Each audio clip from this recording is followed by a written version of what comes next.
अकोल्यात शनिवारी साजऱ्या होणाऱ्या हनुमान जयंती निमित्त शहरात भक्तांचा उत्साह शिगेला पोहोचला आहे।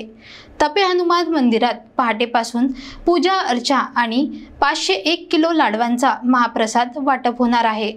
अकोल्यात शनिवारी म्हणजेच 12 एप्रिल रोजी संकटमोचन अष्टसिद्धीचा अधिपती आणि शक्तिभक्तीचा प्रतीक असलेल्या महाबली हनुमानाची जयंती भक्तिभावात साजरी होणार आहे। यावर्षी हनुमान जयंती शनिवारीच येत असल्यामुळे दुग्ध शर्करा योग जोडून आला असून भाविकांमध्ये प्रचंड उत्साह पाहायला मिळत आहे। शहरातील अनेक भागांमध्ये सजावट, आरास आणि धार्मिक कार्यक्रमांची जय्यत तयारी सुरू असून तपे हनुमान मंदिरात पहाटेपासूनच मोठा सोहळा पार पडणार आहे। सकाळी 6 वाजता विशेष पूजा अर्चा, अभिषेक, मंत्रोच्चार आणि आरती होणार असून मंदिर प्रशासनाकडून भाविकांसाठी 501 किलो लाडवांचा विशेष महाप्रसादही वाटप केला जाणार आहे। अकोला न्यूज नेटवर्कशी बोलताना मंदिराचे पुजारी यांनी सांगितले की मंदिरात हजारो भाविकांची गर्दी होण्याची शक्यता आहे, त्यामुळे भाविकांनी लवकर येऊन दर्शन व प्रसादाचा लाभ घ्यावा असे आवाहन करण्यात आले आहे। हनुमान जयंतीच्या निमित्ताने शहरात शांतता आणि भक्तिभावाचे वातावरण पसरले आहे।